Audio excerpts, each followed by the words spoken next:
সবার বাড়িতে এরকম একটা কবুতর থাকে যেটা হয় প্রতিবন্ধী, তা খুবই যত্ন করতে হয় নিজের মতো করে।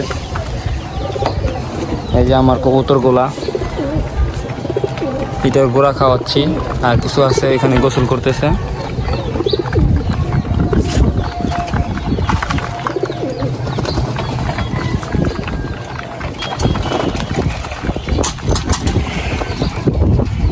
আমার কবুতরগুলা, সবাই আমার কবুতরগুলোর জন্য দোয়া করবেন।